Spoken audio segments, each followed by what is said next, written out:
श्री शिवाय नमस्तुभ्यं। श्री राधे राधे।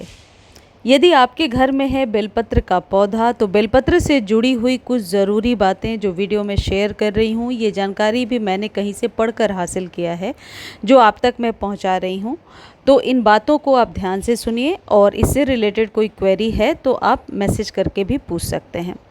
वास्तुशास्त्र के अनुसार बेलपत्र को हमेशा पश्चिम दिशा में रखना चाहिए। ऐसा इसलिए क्योंकि बेलपत्र इस दिशा में नेगेटिव एनर्जी को सोख लेता है, यानी नकारात्मक ऊर्जा को ऐसी मान्यता है कि अपने आसपास के क्षेत्र से सोख कर खुद में एब्जॉर्ब करता है, जिससे कि घर में एक सकारात्मक ऊर्जा का माहौल रहता है। घर में बेलपत्र रखने से सुख शांति की अनुभूति होती है। इसके अलावा आप बेलपत्र को दक्षिण दिशा में भी रख सकते हैं, यानी कि बेलपत्र का पौधा यदि आपने अपने घर में लगाया है तो पहली चीज़ जो आप ध्यान रखेंगे कि सनलाइट बहुत ज़रूरी है इस पौधे के लिए। दूसरी चीज़, बेलपत्र अभी आप ला सकते हैं नर्सरी से, 50 से 100 रुपये के बीच में आपको नर्सरी में मिल जाएगा।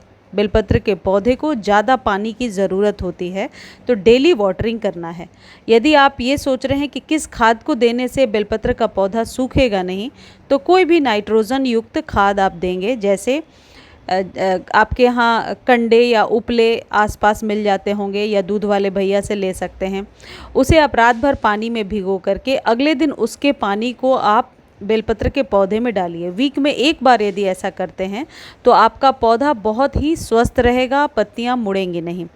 यदि पत्तियां ज़्यादा मुड़ रही हैं तो सबसे पहले आप चेक कीजिए कि सॉइल यदि बहुत ड्राई है तो ऐसे में भी पत्ती मुड़ेगी और उस पर फंगस लगना शुरू हो जाएगा। जो पानी अभी मैं डाल रही हूँ ये वही कंडे उपले का पानी है जिसे रात भर भिगो कर रखा है।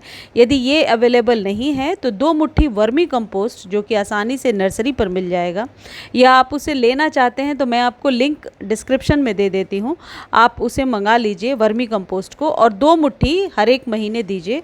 आपका पौधा चलता रहेगा। इसको गमले में भी लगा सकते हैं और 6 से 8 इंच या 12 इंच के बीच के कंटेनर में बहुत आसानी से पूजा पाठ करने के लिए आप गमले में लगा सकते हैं, क्योंकि आजकल हम लोग अपार्टमेंट्स में रहते हैं तो बालकनी में जिधर से धूप आती होगी बहुत आसानी से आप इस पौधे को अपने सुविधा अनुसार लगा सकते हैं।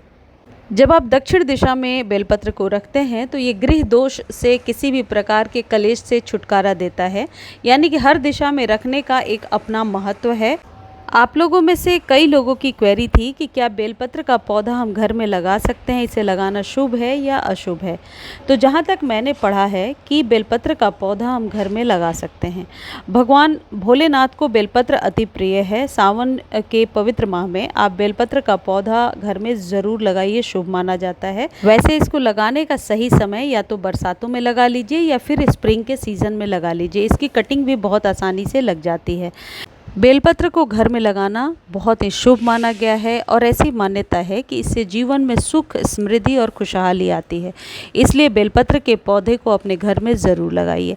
यदि पत्ते इस तरीके से पीले हो रहे हैं जैसे मेरे पौधे के दिख रहे हैं, यदि नए पत्ते हैं तो वो पहले पीले रहते हैं फिर बाद में ग्रीन होते हैं, लेकिन आपके सभी पत्ते यदि इसी तरीके से पीले हो रहे हैं तो आप एप्सम सॉल्ट से छिड़काव करेंगे तो पत्ते लश ग्रीन और चमकदार होंगे। बेलपत्र की पूजा करने से, बेलपत्र के पेड़ के नीचे दिया जलाने से ऐसी मान्यता है कि जीवन के समस्त दुख और कष्टों से छुटकारा मिलता है। देवों के देव महादेव की कृपा पाने के लिए आप बेलपत्र का पौधा अपने घर में ज़रूर लगाइए। ज्योतिष में घर में बेलपत्र का पौधा लगाना बेहद शुभकारी माना गया है। भोलेनाथ को बेलपत्र अति प्रिय है, ये तो हम सबको मालूम है, लेकिन मान्यता है कि जिस घर में बेलपत्र का पौधा होता है वहाँ परिवार के प्रत्येक सदस्यों पर शिव जी मेहरबान होते हैं। और ये बातें कहीं से मैं पढ़ के बता रही हूँ, तो इसे कॉन्ट्राडिक्ट आप ना करें। यदि आप मान सकते हैं तो ठीक है, अदरवाइज़ एक शुभ पौधा समझ करके अपने घर में इसे लगा सकते हैं। यदि चंद्र दोष से पीड़ित है आप या आपके परिवार का कोई भी सदस्य, तो ऐसी मान्यता है कि ये पौधा लगाने से चंद्र दोष से मुक्ति मिलती है। तो ऐसे में भी इस पौधे को घर में ज़रूर लगाना चाहिए।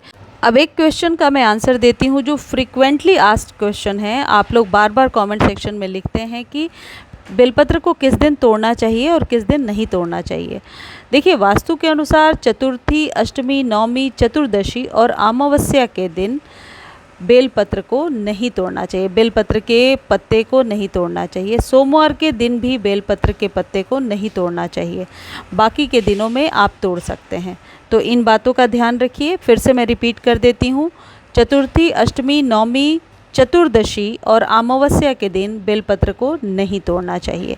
मुझे उम्मीद है ये वीडियो आपको अच्छी लगी होगी, जानकारी थोड़ी भी अच्छी लगती है तो प्लीज़ आप लोग चैनल को लाइक शेयर ज़रूर कीजिए। देखिए व्यूज़ बहुत आते हैं लेकिन आप लोग सब्सक्राइब नहीं करते हैं, इसलिए सब्सक्राइबर नहीं बढ़ रहे हैं, तो आप सब्सक्राइब ज़रूर कर लीजिए। धन्यवाद।